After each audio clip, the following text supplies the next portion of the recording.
자, 그러면 이어서 우리 한번 진도를 나가 보도록 하겠습니다. 자, 우리가 이제 볼 것은 우리가 노인복지시설의 기능, 하는 일과 이 실천 방향, 그러니까 노인복지시설이 결국에 하는 역할과 앞으로 나아가야 할 이제 방향을 이제 얘기를 하는 거예요. 어떤 식으로 가야 된다. 이제 그 일종의 이제 비전 같은 거죠. 자, 그럼 한번 보도록 하겠습니다. 앞에서 이제 다 했던 얘기를 이제 여기서는 한 번 더 정리를 해준다. 이렇게 생각을 해주시면 될 것 같아요. 아까도 얘기했지만 이제 가족이 담당하던 노인보호의 기능이 자꾸 축소가 된다 그랬잖아요. 가족의 부양의식이 약화가 되니까. 그래서 이러한 것을 시설 보호를 통해서 사회적 부양 체계에 대한 수요가 이제 증가를 하게 됐다라는 것이죠.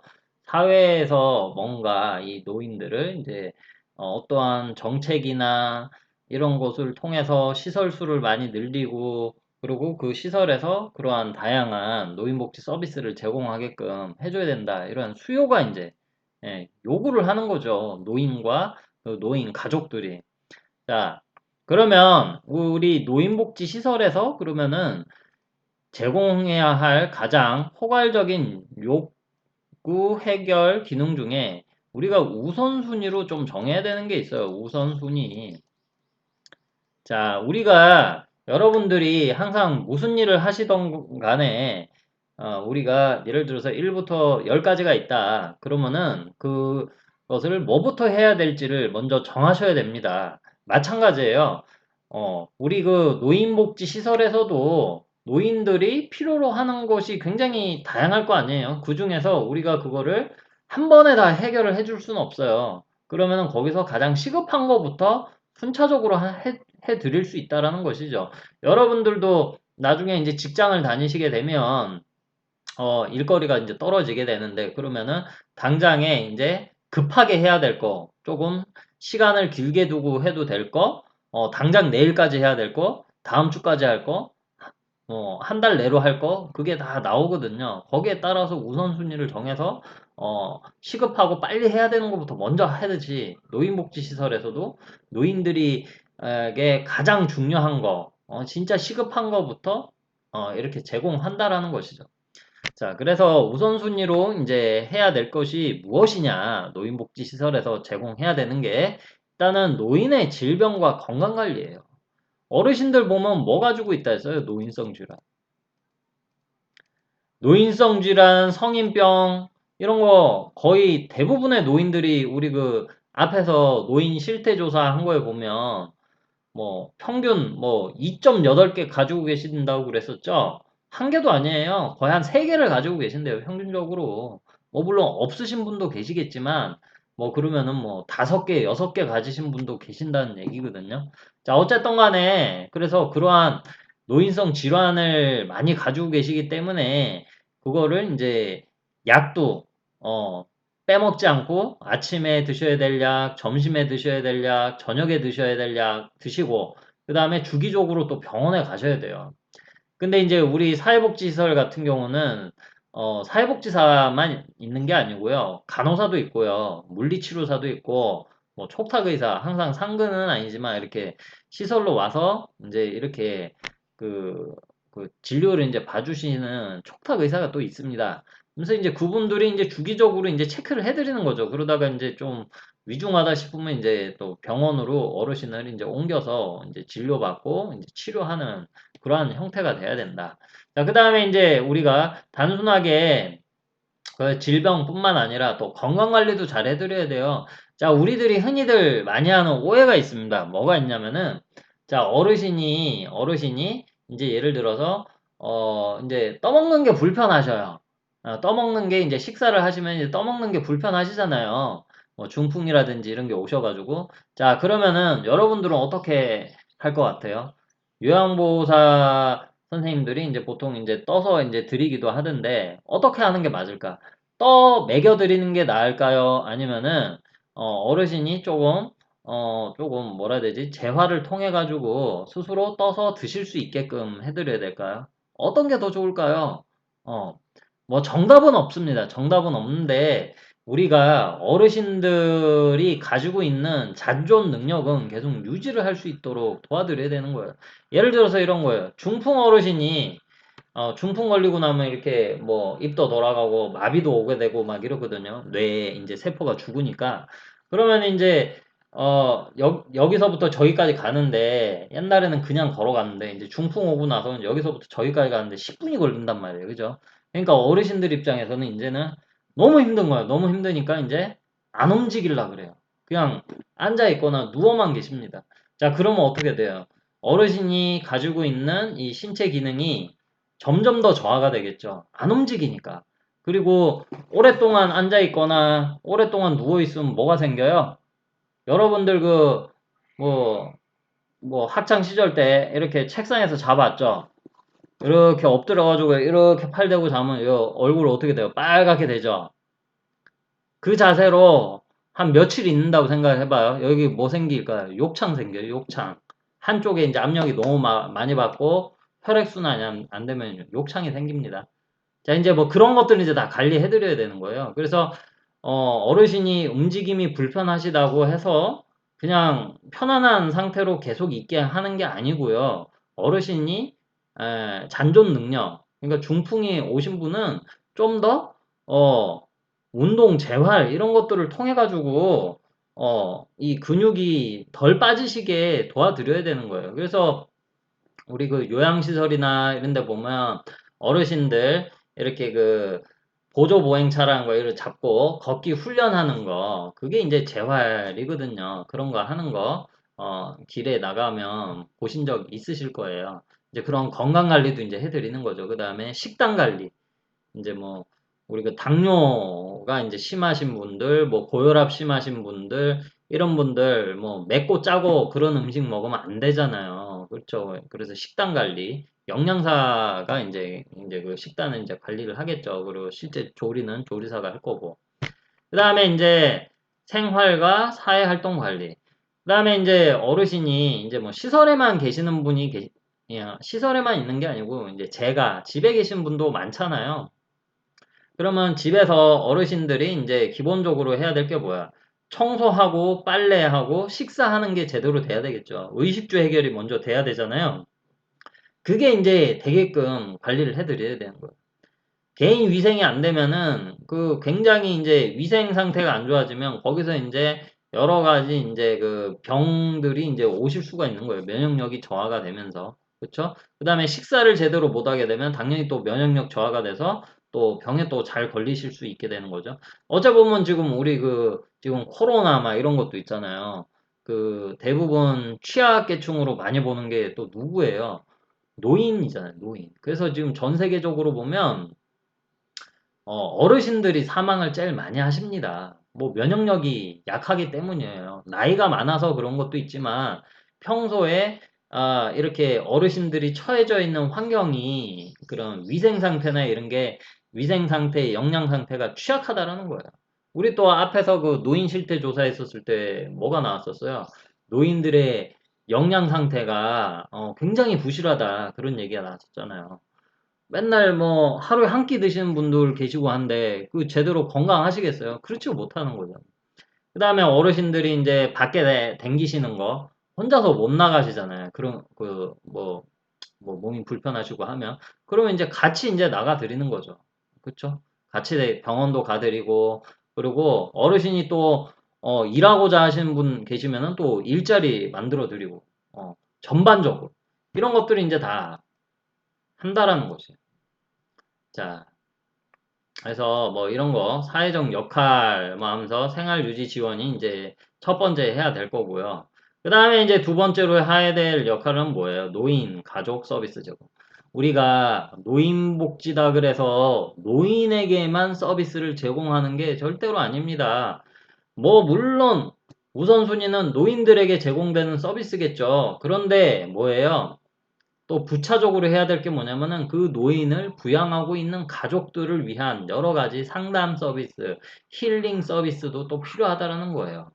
자, 우리 사회복지에서의 또 우리 사회복지가 뭐 상담이나 뭐 심리 치료 이런 거로 또 틀린 거 중에 하나가 뭐냐면 그 어떠한 문제시되는 그 노인이 있으면 그 노인에게만 초점을 맞추기보다는 그 노인을 둘러싸고 있는 그 주변 환경도 우리가 같이 보거든요. 사회복지에서는. 그래서 1차적으로 보는 게 뭐예요? 노인의 가족. 어? 노인들의 가족들이 그 어르신들 그 치매 어르신 여러분 생각해 보세요. 치매 어르신이 이제 내 부모가 이제 치매 어르신이야. 내 부모가 치매 걸렸어. 거기서 오는 그 돌봄 스트레스가 얼마나 크겠어요. 뭐 심적인 부담감도 있을 수도 있고 뭐 또 병원비라든지 뭐 여러 가지로 인해서 이 경제적인 부담도 있을 수도 있겠죠. 그런 것들도 우리가 스트레스도 해소시켜주고 뭐 상담도 해줘야 되는 거예요. 자, 그 다음에 이제 더 나아가서는 우리 노인복지시설에서는 또 뭐예요? 우리 딱 이렇게 폐쇄적으로 이제 시설을 운영하는 것이 아니고 지역사회 복지 증진, 지역사회 오픈을 하는 거예요. 어르신들과 지역 주민들과 뭔가 같이 할 수 있는 프로그램을 운영할 수도 있는 거고요. 그리고 노인 학대 예방을 위해서 뭐 여러 가지 교육을 실시할 수도 있는 거고요. 그다음에 주민들이 참여할 수 있는 프로그램을 운영을 할 수도 있는 거고요. 아니면은 노인복지시설에 있는 그 뭐야 물리치료실 이런 거 있잖아요. 그 지역 주민들에게 이제 또 오픈을 해가지고 또 할 수도 있는 거고 아니면 체육시설이라든지 문화 여가시설들 오픈해서 같이 사용을 하는 거죠. 이제 앞으로는 그런 식으로 어, 나아가야 된다. 그래서 단순하게 과거처럼 노인복지시설이다. 그래서 노인에게만 제공하는 것이 아닌 그 가족, 더 나아가서는 지역까지도 우리가 포괄을 해서 이렇게 어, 접근을 해야 된다. 뭐 그런 얘기를 여기서 하고 있는 겁니다. 자, 그러면 실천 이념, 실천 이념, 실천 이념을 한번 보도록 하겠습니다. 실천 이념은 뭐냐? 세 가지가 있습니다. 뭐 당연한 거죠. 당연한 거예요, 여러분들. 우리 인간 존중의 원리. 우리 그 노인 학대가 왜 일어날까? 지금 최근에 아동 학대 막 이슈가 많이 되고 있잖아. 아동 학대 왜 일어날까요?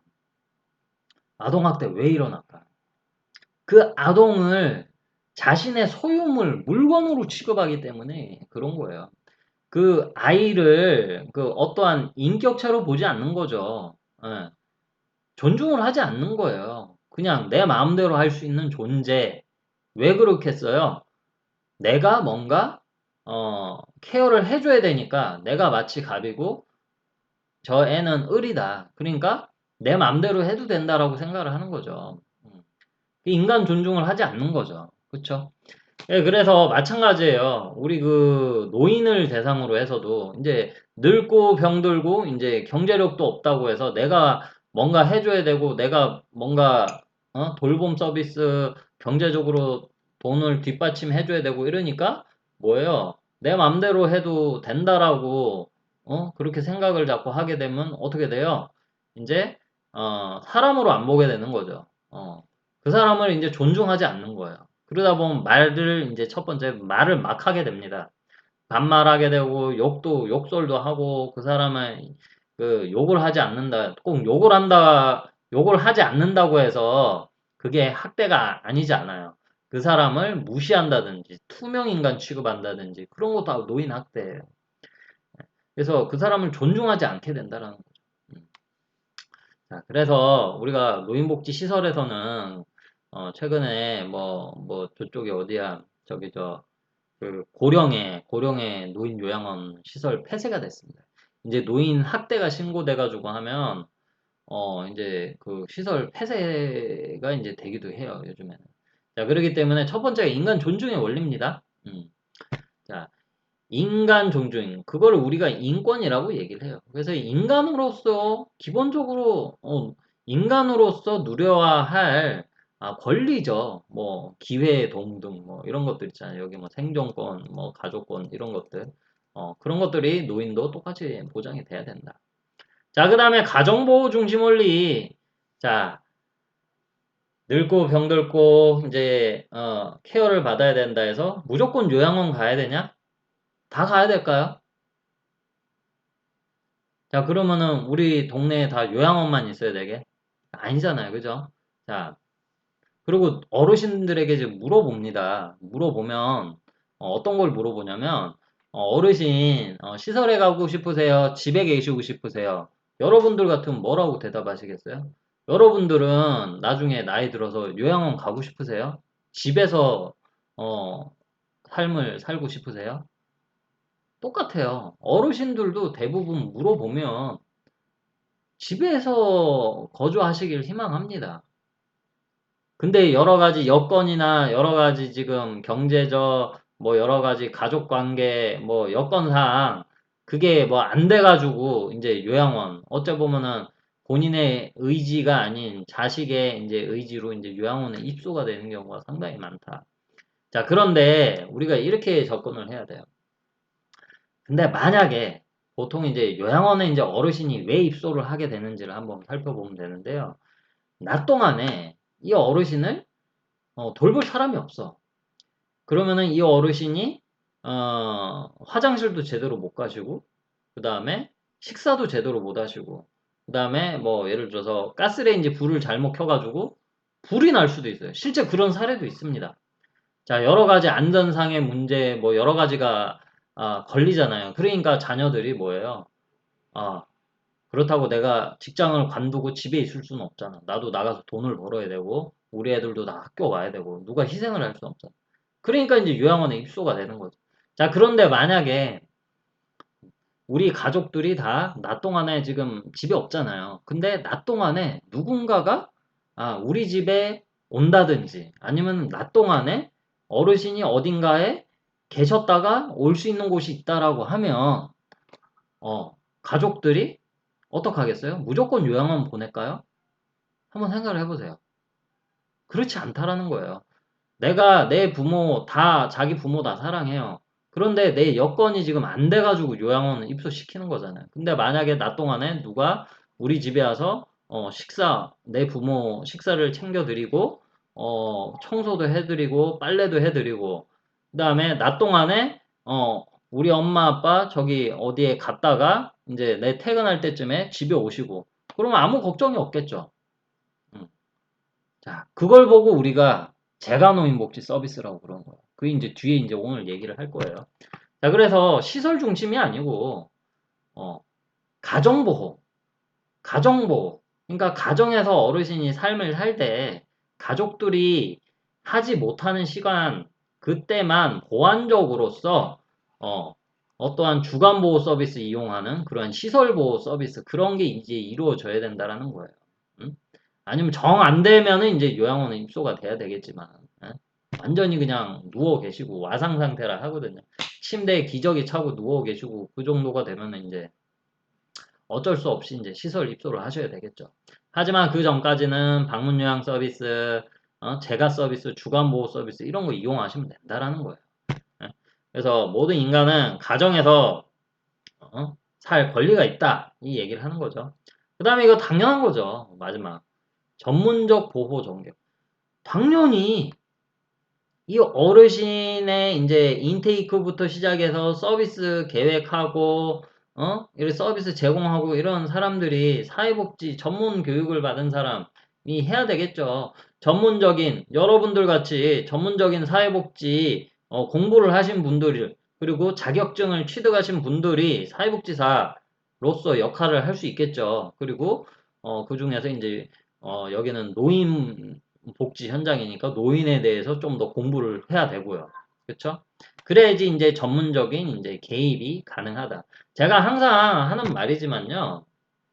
어, 저도 그렇고 여러분들도 그렇고 내가 뭔가 하려고 하잖아요. 내가 아는 만큼 할 수 있는 거예요. 내가 모르는 건 내가 할 수가 없어요. 뭐를 하든지 마찬가지입니다. 그래서 여러분들도 뭐 사회복지사를 하든 보육교사를 하든 아니면 딴 걸 하든 간에 뭔가를 하시려고 하잖아요. 제대로 알고 하셔야 되는 거예요. 공부를 하셔야 돼요.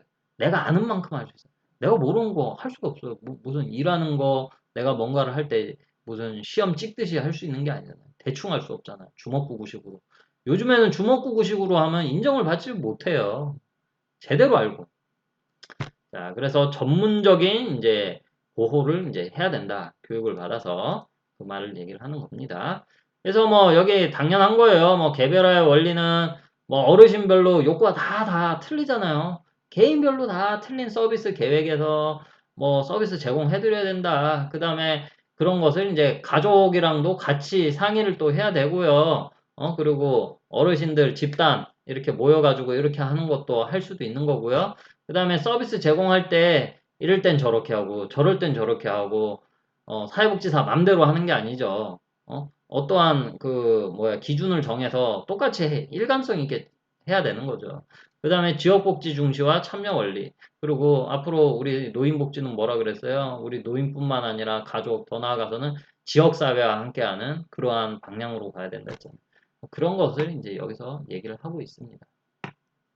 자, 그 다음에 노인복지시설 유형의 이제 종류 하는데 이제 이거는 여기 이제 자세하게 이제 써져 있어요. 자, 그걸 한번 얘기를 해 보자고요. 자, 지금부터는 이제 우리가 노인복지 시설 종류와 실제 어떠한 서비스들을 제공을 하는지에 대해서 얘기를 해보려고 합니다. 자, 우리나라는 노인복지 시설 그 종류와 그 수가 폭발적으로 증가를 했습니다. 어느 순간, 어느 시점에. 언제부터 폭발적으로 증가를 했냐? 노인장기요양보험 2008년도 이후, 그러니까 2008년도에 노인장기요양보험법이 제정이 되고 시행이 됐거든요. 그러면서 폭발적으로 그 숫자가 증가를 하게 됩니다. 자, 특히나 이제 재가노인복지시설, 그러니까 아까 말씀드렸던 집에 요양보호사가 와서 어르신 밥도 챙겨드리고 청소도 해드리고 빨래도 해드리고 목욕 서비스도 제공하고 뭐 다양한 이런 집에서 받는 서비스들이 있거든요. 그 재가복지라고 그래요. 그게 엄청나게 이제 증가를 했는데 최근에는 뭐예요? 주간보호 서비스. 예전에는 집에서 받는 서비스만 받았는데 요즘에는 마치 어린이집처럼 생각을 하시면 돼요. 어린이집처럼 낮 동안에만 어르신이 어떠한 주간보호 시설이라는 곳에 가셔가지고 이제 지내시면서 식사도 하시고 어르신들이랑 같이 이제 프로그램도 즐기고 나들이도 갔다가 이제 집에 오시는 거죠. 그지? 어린이집 같아요. 시스템 구조는 거기서 하는 프로그램도 상당히 비슷한 부분도 많고요. 그 다음에 이제 방문 목욕도 요즘에는 많이 증가를 하고 있어요. 그 다음에 이제 노인 여가에 대해서 관심이 많아지니까 노인 복지관도 이제 많이 생겼지만 아직도 많이 부족해요. 그 다음에 노인복지시설은 아직도 많이 부족합니다. 왜 그러겠어요? 노인복지시설이 엄청나게 증가는 했지만 그 늘어나는 숫자보다도 노인, 노인 수가 더 빨리 증가를 한다는 거예요. 막 이렇게 증가를 하니까.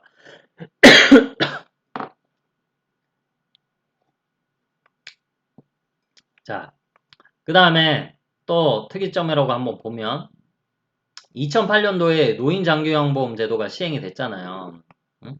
근데 이때 폭발적으로 증가한 게 뭐가 많이 증가했냐면 요양원이라든지 재가 서비스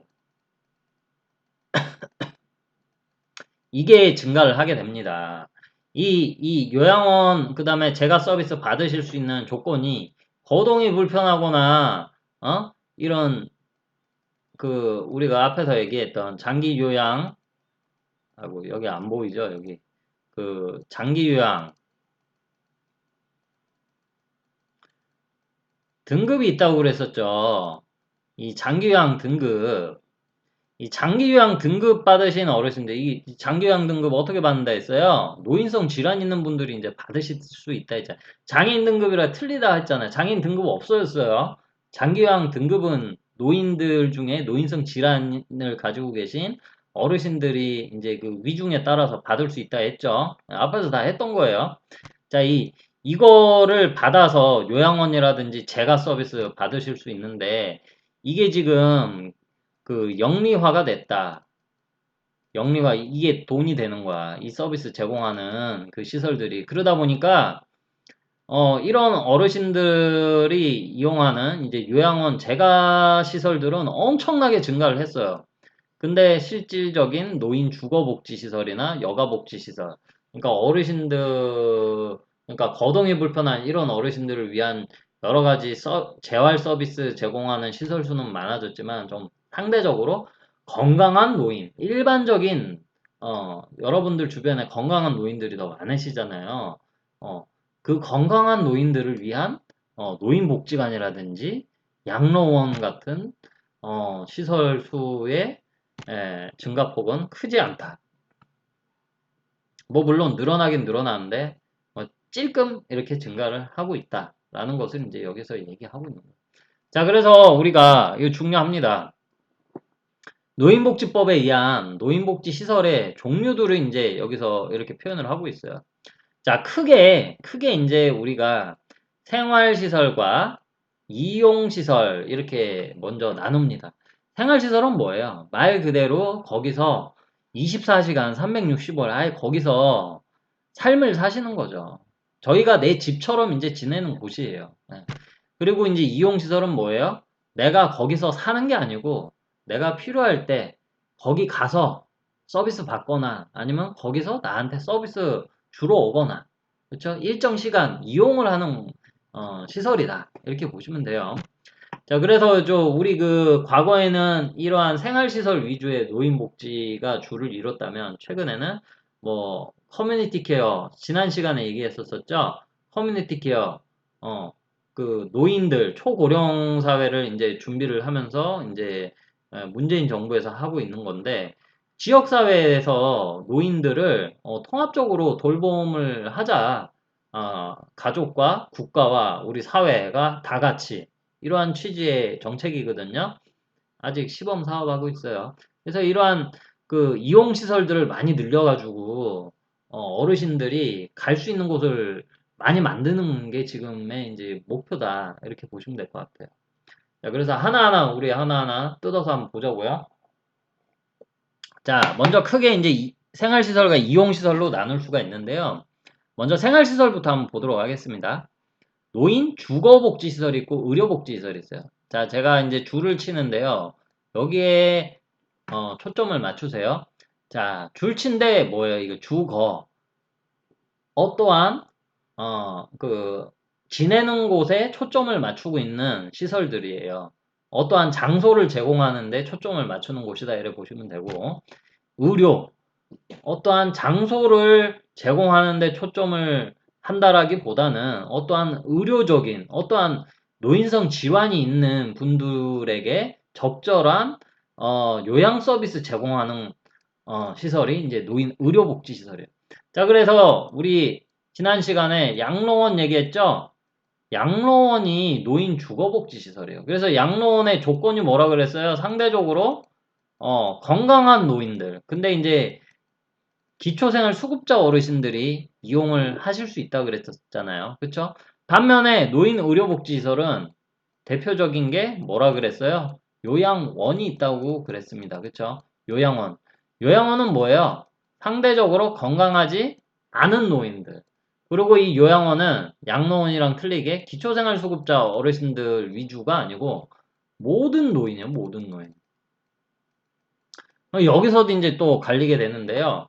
이 노인 주거복지 시설은 어째 보면은 뭐 좀 더 선별적 복지에 가깝다. 이렇게 수급자나 차상이 막 이런 어르신들, 그런 어르신들만 이용이 가능한데, 노인 의료복지시설, 요양원 같은 경우는 소득에 상관없이, 재산에 상관없이 이렇게 건강이 안 좋으시면 누구나 다 이용을 하실 수가 있는 시설이다. 장기요양 등급이 있어야 돼요.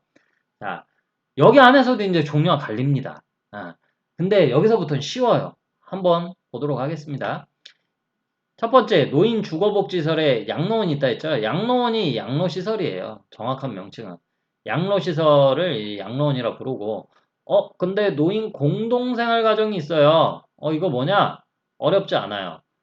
가정과 같은 분위기의 시설을 만든 거예요. 그러니까 쉽게 얘기해서 양로시설의 축소판.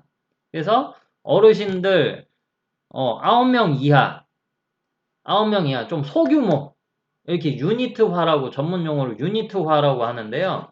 우리 보통 큰 시설들 보면 좀 병원 느낌 받고 뭐 좀 뭐 많이 바뀌긴 했지만 뭐 조금 뭐 그 수용시설 느낌도 좀 옛날에 지은 그 시설들은 좀 그런 느낌도 들고 하거든요. 복도가 쫙 있고 양 사이드로 다 방이 있고 저, 저 끝에 이제 공동 거실이 있고 굉장히 뭐라 해야 되죠? 뭐 좀 병원 같은 좀 폐쇄적인 느낌이 드는데 이제 이러한 공동생활 가정은 이제 일반 가정집 같은 곳이죠. 좀 이제 넓은 가정집 같은데 이제 아파트나 뭐 그런 빌라나 이런 그 주택을 개조를 해서 뭐 턱 있으면 턱 없애고 그다음에 화장실 좀 넓게 수리해가지고 어르신들이 이제 거기서 식사도 하고 살 수 있게 이제 만드는 거죠. 자, 그 다음에 이제 여기 좀 특이한 게 하나 있는데, 노인복지주택이 있어요. 이 노인복지주택은 엄밀히 말하면, 우리 뭐라 그래야 되지? 지금, 원래 취지는 그거예요. 모든 노인들, 이제 혼자 사시는 독거 노인들도 굉장히 많으시고, 그 다음에 경제적으로 이제 어려운 노인들도 굉장히 많잖아요. 건강하지만, 그런 분들이 보면, 나중에 여러분들도, 사회복지사 실습이나 이런 거 해보시면 아시겠지만, 그, 독거 어르신 집이나 이런 데 가보면, 굉장히, 뭐라 그래야 되지? 장소도 좁고, 위생 상태도 안 좋고, 근데 또 월세도 비싸요. 30만 원, 40만 원씩 내고 계세요. 수입도 별로 없으신데. 그래서 뭐 연금이나 뭐 노인 기초연금도 받으시고 뭐 기초생활수급자 어르시면 기초수급비 받잖아요. 그 예를 들어서 한 100만 원 받으면 3, 40만 원 월세 내면 그 나머지 70만 원, 60만 원 가지고 한 달을 버텨야 되는 거예요. 예, 이제 그런 분들을 위해서 이제 원래는 복지주택을 이제 많이 만들어야 되는데 근데 실제 우리나라는 지금 그렇지가 않고요. 좀 영리 목적으로 하는 그 노인 실버타운. 참고로 대구에는 없습니다. 그래서 다른 지역에 이제 뭐 럭셔리하게 이제 뭐 우리 그 영화에서 보는 뭐 리조트 같은 곳에 주치의도 있고 뭐 수영장도 있고 막 이런 곳이에요. 거기는 이제 뭐 기본적으로 보증금이 뭐 한 7, 8억이고요. 매달 뭐 한 3, 400만 원씩 돈을 내야 됩니다. 대신 이제 내가 언제든지 콜을 하면 의사나 간호사가 뛰어오죠. 그리고 거기서 지낼 때는 이제 내 집같이 이제 아파트 공간처럼 이렇게 꾸며져 있어요. 잘 돼 있어요. 근데 이제 좀 말 그대로 이제 돈 많은 어르신들.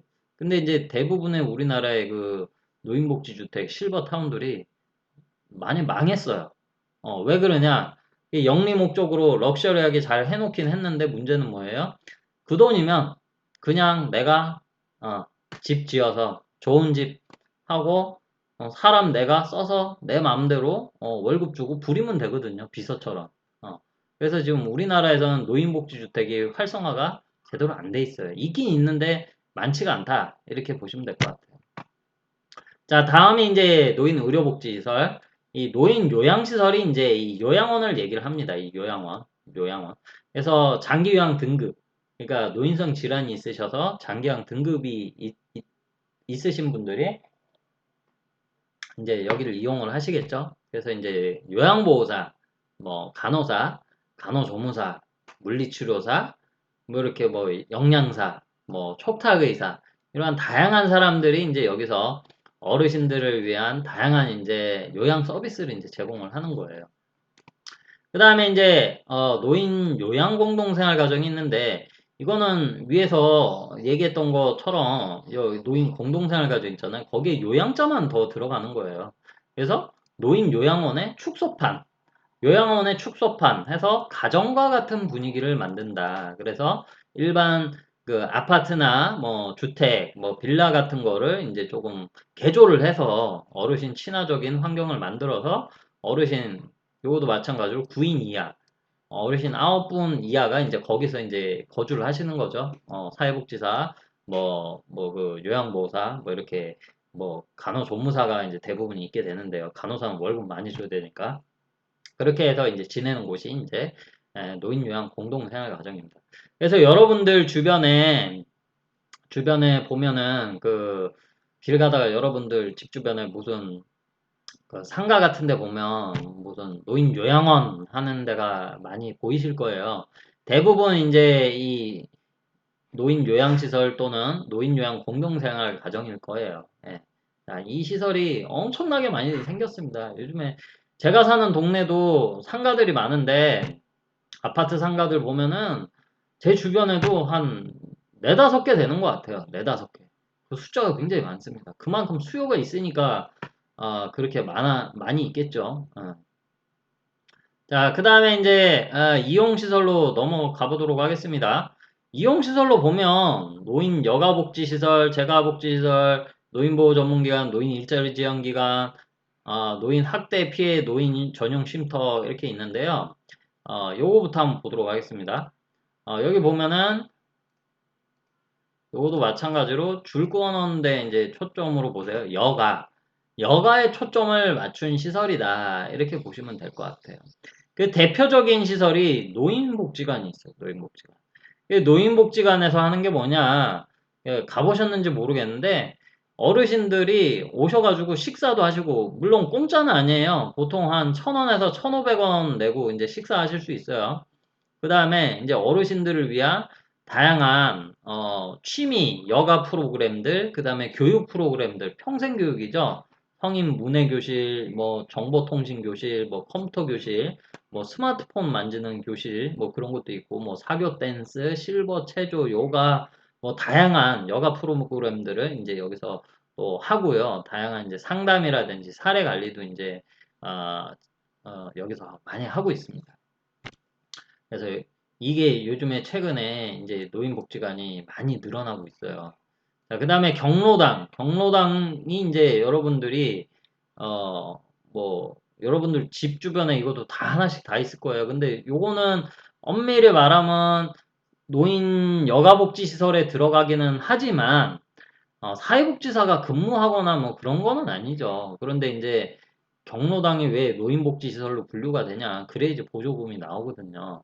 그래서 이제 많지는 않지만 그 보조금 나오면 경로당에 이제 그 뭐야 그 난방비라든지 그 에어컨 틀 때 또 전기세도 내고 어르신들 뭐 식사도 해 먹고 해야 되잖아요. 그렇죠? 그런데 이제 들어가는 그 돈이 나오면 이제 그거 가지고 이제 하게 되는 거예요. 자, 그다음에 노인교실은 이제 뭐 구청이라든지 뭐 여러분들 집 주변에 동사무소, 지금의 이제 행정복지센터죠. 거기에서 이제 운영하는 노인을 위한 뭐 여러 가지 뭐 교육 프로그램들을 하잖아요. 그게 이제 노인교실이에요.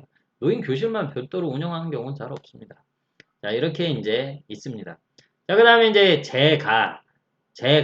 있을 제 집과 내가 집에 있으면서 받을 수 있는 서비스 제공하는 시설 유형이에요. 자, 그래서 방문 요양은 이제 요양보호사가 어르신 집에 이제 파견이 됩니다. 그래서 어르신 집에 뭐 오전이나 이제 시간표 이제 그거를 이제 코디네이트를 해서 짜요. 그래서 오전에 오시길 원하는 어르신이 계시고 오후에 오시길 원하는 분이 계셔요. 그러면 요양보호사 가가지고 어르신들 이제 뭐 빨래도 해드리고요. 그 다음에 식사 준비도 해드리고 아니면 같이 밥도 먹고요. 그 다음에 외출 서비스도 제공할 수도 있고 같이 병원 갔다 올 수도 있고요. 뭐 이런 것들을 하는 거예요. 그래서 보통 하루에 뭐 2시간에서 4시간, 보통 3시간에서 4시간을 가장 많이 쓴다고 하더라고요. 그래서 방문 요양 서비스 그렇게 일주일에 뭐 3번에서 많게는 5번까지 쓸 수가 있습니다. 보통 평균 3시간에서 4시간. 그래서 어르신들이 이제 낮 동안에 이제 가족들이 집이 없잖아요. 그때 이제 요양보호사 가서 이제 대신 이제 해주는 거죠. 대신 이제 오해는 하지 말아야 되는 게 요양보호사가 와, 그러면 빨래도 해주고 청소도 해주고 야, 그러면 그 파출부 아니에요? 막 이러시는데 옛날에는 그렇게 생각을 많이 하셨어요. 그런데 요즘에는 어, 그 어르신 것만 해줍니다. 예를 들어서 어르신이 가족이랑 같이 지내잖아요. 그러면 어르신 가족 것까지 다 해주지 않아요. 그래서 어르신이 거주하고 계신 그 방만 청소해드리고요. 어르신 반찬, 뭐 설거지도 마찬가지고 그 온 가족들 그 빨래하고 청소 그 집을 다 청소해주고 그렇게 해주지 않습니다. 그 불법이에요. 예. 요즘에는 그렇게 하고 있어요. 자, 그 다음에 이제 주야간 보호 서비스. 지금 우리 대구에는 야간 보호 서비스는 거의 없고요. 보통 주간 보호 서비스인데, 이제 낮 동안에 방문 요양 서비스는 하루에 3시간에서 4시간만 쓸 수밖에 없단 말이에요. 그러면은 예를 들어서 요양보호사가 10시에 와가지고 2시에 가요. 2시에 가면 2시부터 우리 아들 딸들이 오기까지 뭐 예를 들어서 6시, 7시 오잖아요. 그러면 그 중간에 시간이 비잖아요. 그렇죠? 근데 우리 엄마는 굉장히 어, 한시라도 안 보면 안 돼. 그래서 누가 좀 돌봐줘야 될 것 같아. 그런데 방문 요양 서비스만 받으면은 2시에 요양보호사 가고 나면 2시부터 내 퇴근할 때까지 4시간, 5시간 비는데 어떻게? 그래서 이제 생겨난 게 이제 주간보호 서비스죠. 그래서 아예 요즘에는 이제 주간보호 센터들이 승합차나 뭐 경차나 뭐 이런 것들이 이제 막 돌아다닙니다. 그래서 여러분들 유심히 보세요. 요즘에 보면은 무슨 노인복지센터, 무슨 주간보호센터들이 요즘에 아침마다 열심히 이제 차량을 운행을 많이 합니다. 그래서 어르신들 집까지 가서 모시러 가요. 그러면 어르신들 이제 가족들이 낮 출근할 때쯤에 이제 이렇게 차 태워드리고 그러면 차가 가죠. 그러면 자기는 이제 자녀들은 출근을 하겠죠. 그러고 나서 어르신들 시설에서 다양한 치매 예방 프로그램도 하고 나들이도 갔다 오고 식사도 하고 여러 가지 프로그램들 많이 합니다. 주간보호에서. 그걸 다 하고 나면 이제 저녁이 되겠죠. 아들 딸들 이제 퇴근할 때쯤에 또 어르신들 순차적으로 차로 해가지고 다 집에 또 다 모셔다 드려요. 그냥 마치 어린이집 같죠. 그러한 시스템으로 되어 있습니다. 그러면은 뭐예요? 낮 동안에는 아예 집에 안 계시겠죠. 그러니까 가족들이 좀 더 어떠한 시설에서 안전하게 계시겠네 안심을 하는 거죠. 그리고 저녁에는 집에 와서 가족들이랑 같이 지내실 수 있는 거죠. 자, 그 다음에 단기보호 서비스. 단기보호는 그 일시적으로 어르신들, 뭐, 가족들이 예를 들어서 급하게 뭐라 해야 되지? 뭐, 이사를 가야 되는데 집을 잠깐 비워야 돼. 아니면은 가족들이 가족 안에 뭐, 안 좋은 일이 생겼어. 뭐, 상을 당하거나 하는데 그 몸이 불편하신 어르신을 그 상갓집에서 계속 이렇게 그 장례식장에 모시고 있을 수가 없잖아요. 그럴 경우에 단기보호에 이제 잠깐 이제 케어를 하다가 이제 다시 이제 정상적으로 돌아오면 이제 그 장례를 마치고 끝내고 이제 모시고 오고 일시적으로 잠깐 맡기는 거예요. 대신 이제 여기는 24시간 돌봐드리는 게 가능합니다. 그 다음에 이제 방문 목욕 서비스, 방문 목욕. 방문 목욕은 이제 그 어르신들 집으로 요양보호사 2명이 어르신 집으로 가요. 어르신 집으로 가서 2인 1조예요. 가가지고 어르신 집에 욕조가 있으면 그 욕조에 따뜻한 물을 받아서 목욕을 시켜드리기도 하고 근데 욕조가 없는 집도 있잖아요. 그러면은 이동식 욕조를 가져와서 뭐 이렇게 그 전기 호수로 해서 그 펌프로 해가지고 우리 그 물놀이장 같은 거예요. 그런 거를 이제 해서 하기도 하고 아니면은 어 여기 여기 사진이 있지 싶은데 여기 있네. 이러한 목욕 차량을 이렇게 가지고 와가지고 여기서 이제 리프트가 다 있어요. 어르신들 여기 안에서 당연히 씻으실 때는 이거 문 다 닫겠죠. 그래 해가지고 다 씻고 나서 옷도 다 말리고 옷도 다 갈아입혀 드리고 로션도 바르고 화장이 필요하면 화장도 다 해드립니다. 이렇게 해서 방문 목욕을 이제 하는 그러한 서비스도 있어요. 자 이렇게 그 재가노인복지 시설에서는 어디냐 다양한 이 서비스들을 제공을 합니다. 그리고 이 서비스들이요, 교차가 돼요. 되게 좋습니다. 내가, 월요일, 수요일은, 방문 요양 서비스 받고, 그 다음에 화요일 날은 주간보호 서비스 받고, 금요일 날은 방문 목욕 서비스 받을래. 주말이니까. 내 마음대로 다 돼요. 대신 이제 무한정 서비스 다 받을 수 있냐? 그건 안 되고요. 그건 안 되고 이제 정해진 이 금액이 있습니다. 그 안에서 쓰면 돼요. 예. 자, 이 정도로 말씀드리면 될 것 같고, 그 다음에 노인보호 전문기관이 있어요. 노인보호 전문기관 같은 경우는 그 노인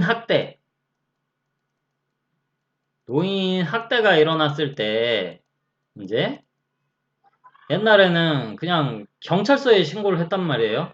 근데 이제 문제가 뭐냐?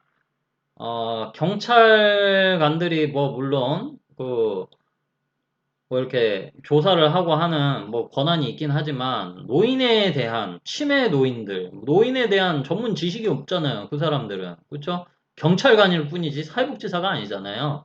노인에 대한 전문 지식이 없단 말이에요. 그러다 보니까 전문적으로 개입이 안 돼요. 그래서 이러한 노인 학대가 신고가 되거나 의심 신고가 왔을 때 전문적으로 조사하고 개입할 수 있는 사람들이 필요하다 해서 노인 보호 전문기관이 이제 생겨난 거예요.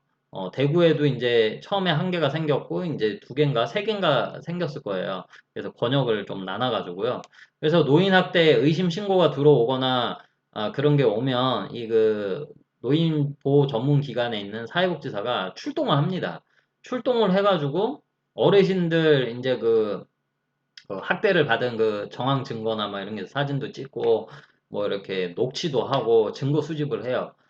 근데 이제 문제가 초창기에 이제 사회복지사 혼자서 출동을 하니까 보통 이제 어르신들 학대를 하는 그 가해자가 대부분 자녀인 경우가 많거든요.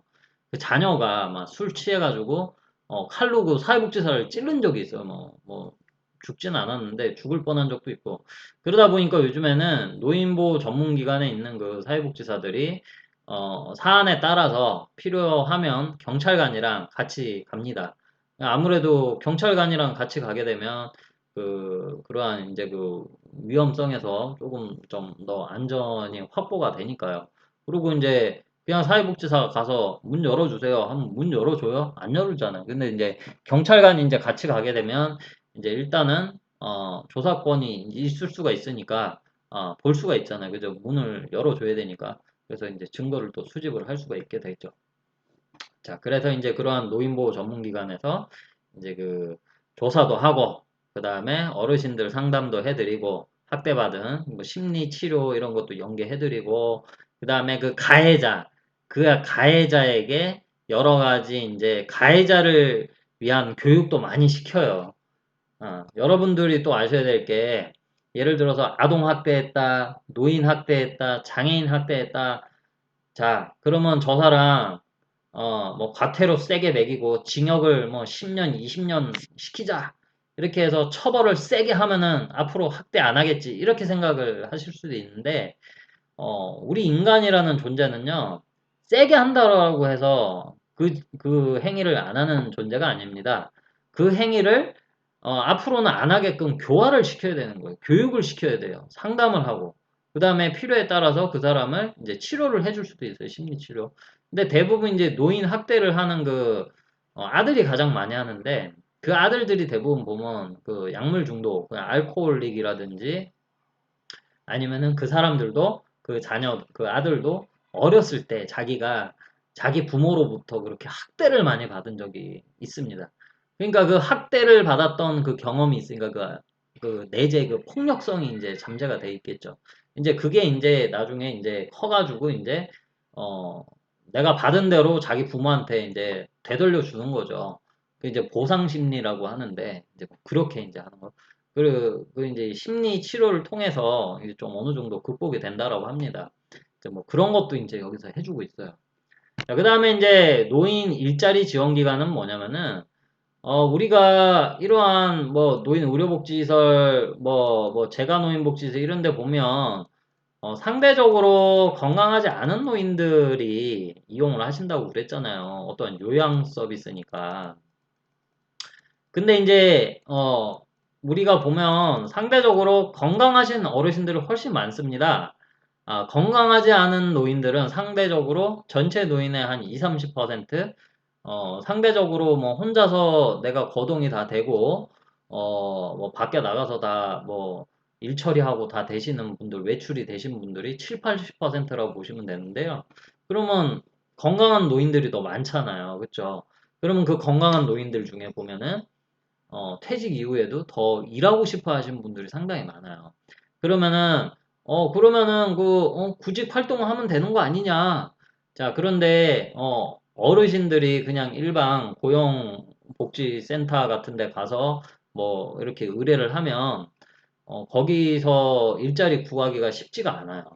왜냐면은 거기 또 고용복지센터 같은 데 가보면 대부분 이제 그 청년 또는 여러분들 같이 젊은 사람 또는 중장년 위주로 시스템이 구축이 돼 있고 거기 상담하는 사람들이 그런 노인들에 대한 또 전문 지식이나 이런 게 없습니다. 퇴직한 사람들이 어떠한 것을 겪었고 그 사람들에게는 어떠한 일을 조금 연계를 해줄까? 뭐 아는 사람도 있겠지만 잘 모른단 말이에요. 그렇기 때문에 노인들에게 특화된 일자리를 만들어주고 그 다음에 실버 일자리를 연계를 해줄 수 있는 전문 기관이 이제 필요하게 되는 거예요.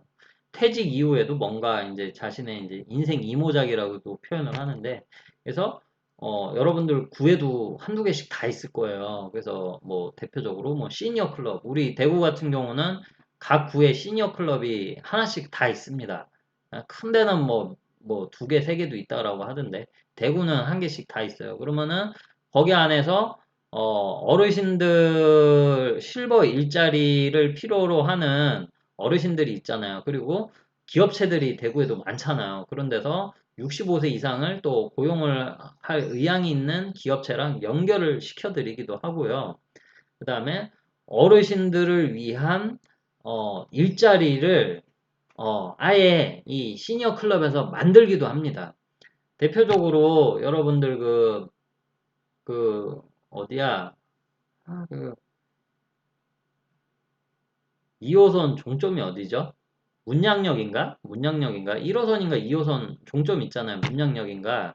대실역인가? 거기 가보면 종점인데요. 아무튼 거기 가보면 역사에 내리면 그 카페가 있어요. 카페 그 커피집이 있는데 거기에 보면 다 어르신들만 계세요.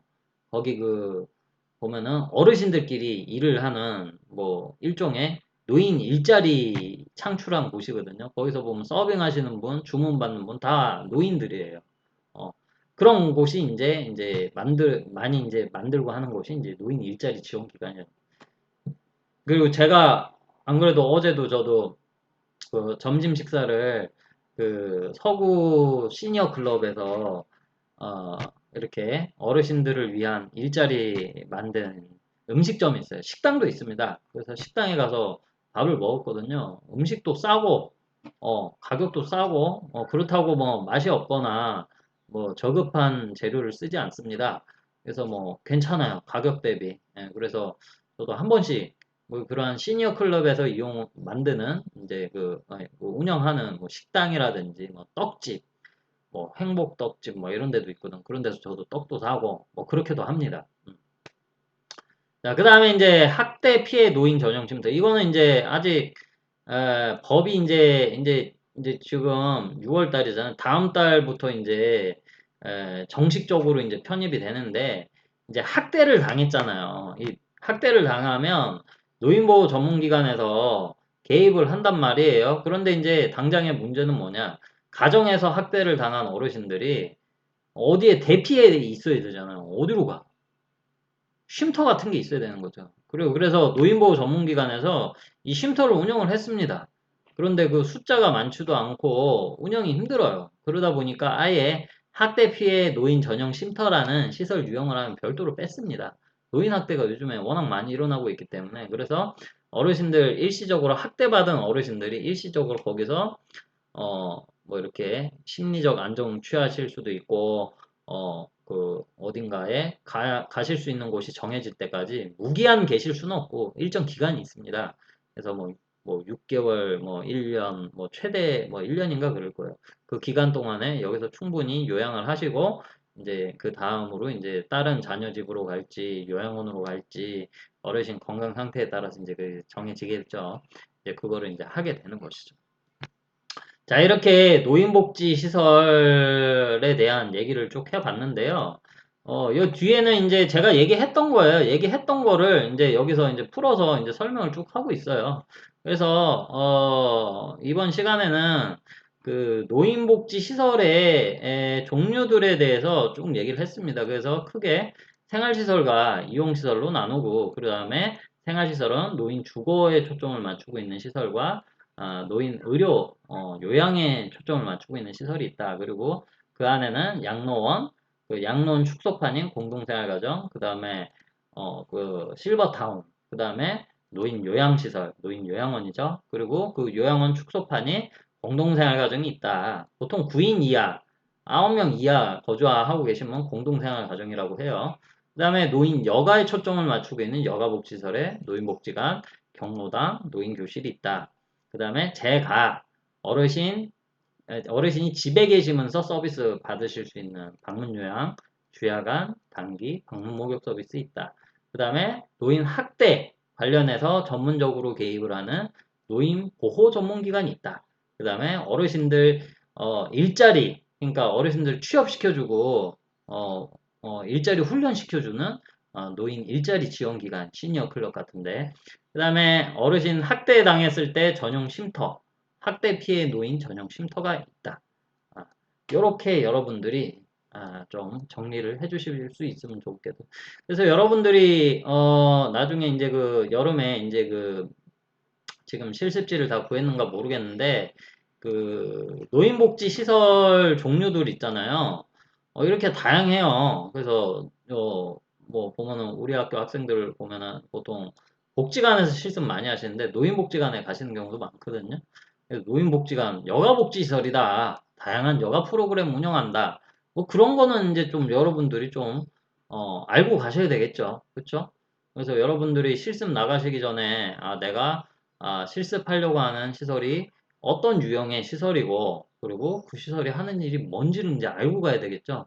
그래서 여러분들이 그 요즘에 시설 홈페이지나 카페가 다 있잖아요. 블로그나. 그런 데 가서 뭐 하는지 한번 보세요. 그래서 이렇게 해서 시설 종류들, 이렇게 여러분들이 좀 기억을 해 주시면 좋을 것 같습니다. 자, 그렇게 해서 이 뒤쪽에 있는 이제 그에 대한 설명 쭉 나와 있고요. 자, 그 다음에 우리가 노인복지 시설 평가 이거는 노인복지 시설뿐만 아니라 우리 대한민국에 있는 모든 사회복지 시설들은 보통 3년에 한 번 뭐 예외적인 경우도 있지만 대부분은 시설 평가를 받습니다. 그러면 이제 이러한 평가를 하는 이유는 당연히 서비스 질 때문에 그래요. 서비스 질. 평가를 통해서 진짜 제대로 된 서비스가 제공이 되고 있는지를 평가를 아, 파악하기 위해서 하는 거예요. 뭐 지적을 하기 위해서 하는 그런 것이 아니다. 이 정도로 여러분들이 알고 계시면 될 것 같아요. 뭐 평가 항목이 있다. 이거는 뭐 매년 바뀌기 때문에 모르셔도 상관없어요. 자, 그 다음에 이제 뭐 노인복지 시설의 뭐 현황과 과제 이제 보면은 뭐 늘어난 노인 숫자에 비해서 아직까지 노인복지 시설 수는 좀 부족하다. 그리고 지역 간 편중 우리 그 노인복지 시설들이 대도시에 집중이 되어 있습니다. 대도시에 집중이 되어 있고 오히려 촌으로 갈수록 노인 그 인구 비율은 더 높거든요. 근데 촌에는 잘 없어요. 촌에는 잘 없어요. 그게 이제 촌에서는 이제 그 일할 사람을 구하기도 힘들고 예를 들어서 저기 저 강원도 저 오지에서 물리치료사, 간호사 막 이런 사람 구하기 되게 힘들거든요. 그 운영을 안 하는 거죠, 그러니까. 자, 그리고 이제 뭐 법 제도상의 문제 여러 가지 뭐 조금 뭐 부족한 것들이 있다 뭐 그런 얘기를 쭉 뭐 그냥 쭉 읽어보시면 되고 그다음에 뭐 근데 이제 한 가지 또 아쉬운 점은 뭐 우리 시설 운영을 기본적으로 시장 원리에 따라서 운영한다. 이제 아까 앞에서도 얘기했지만 노인복지 시설들이 상당수 영리화가 많이 되었다고 그랬었잖아요. 영리화가 많이 되다 보니까 서로 선의의 경쟁이 아니고 출혈 경쟁을 하다 보니까 오히려 그 경쟁을 서비스 질을 올려야 되는데 오히려 덜 떨어진 질을 제공을 하면서 경쟁을 하더라. 그렇게 조금 안타까운 그런 것들이 있다. 그래서 어찌보면 사회복지가 비영리를 목적으로 시작을 하게 됐는데 지금 노인복지 분야는 오히려 비영리가 아닌 영리 그 시장 원리에 따라서 운영이 이제 되고 있다. 이렇게 보시면 돼요. 그래서 실제 서울 쪽에는 보면 그 노인 요양시설 제가 방문 서비스 주간보호들이 뭐 프랜차이즈 돼가지고 완전히 그 큰 비즈니스 같이 됐어요. 물론 그 모델은 미국에서 건너왔습니다. 미국에서. 그 다음에 이제 전문 인력 구조 뭐 이런 것들 그 아직까지는 노인복지시설 수가 많아지긴 했지만 전문 노인 관련된 뭐 치매 담당하는 간호사 사회복지사들이 지금 많지가 않아요. 그리고 뭐 영세 운영 적자인 경우들도 상당히 많아요. 아무나 다 요양원을 설립해서 운영을 하다 보니까 속된 말로 덜 떨어진 질 떨어지는 서비스 제공하는 시설 수도 많이 늘어나고 있고요. 그러다 보니까 이제 거기서 이제 노인 학대가 일어날 가능성이 또 올라갈 수도 있는 거고요. 자, 뭐 그리고 노인복지 시설들이 뭐 앞으로는 뭐 지역사회와 뭐 이렇게 가야 된다 뭐 이런 얘기를 여기서 하고 있습니다. 그러기 위해서는 가장 중요한 게 국가에서 어떠한 예산을 확보를 해서 이렇게 조금 뭐 규제 완화라든지 예산 지원 이런 게 되어야 된다 뭐 그런 얘기를 여기서 하고 있습니다. 자, 이렇게 해서 오늘은 우리 그 8장의 노인복지 시설 서비스의 그 노인복지 시설 종류와 그 현황들, 그리고 실제 우리나라에서 어떠한 문제들이 있는지들에 대해서 쭉 설명을 했습니다. 자, 그래서 오늘은 요번 주 수업은 여기까지 하도록 하고요. 다음 주에는 이제 우리 그 시험에 대한 얘기를 할 겁니다. 그렇기 때문에 다음 주에는 여러분들이 시청을 잘 하셔가지고 영상 시청을 잘 하셔서 시험에 대한 뭐 부담감을 떨치셨으면 좋겠어요. 그리고 뭐 요번에 기말고사 같은 경우는 뭐 절대평가로 이루어지니까 여러분들 제가 점수 주기도 편하고요. 여러분들이 상대평가가 되면 누구는 이제 높은 점수를 받지만 누구는 낮은 점수를 받을 수밖에 없는 구조인데 절대평가는 시험을 잘 보시면 다 똑같은 좋은 점수를 제가 드릴 수가 있습니다. 그래서 시험 난이도도 요번에는 그렇게 어렵게 내지 않을 거니까 부담을 가지지 않으시면 될 것 같습니다. 자, 이렇게 해서 이번 주 수업은 여기까지 하도록 하겠습니다. 예, 수고 많으셨습니다.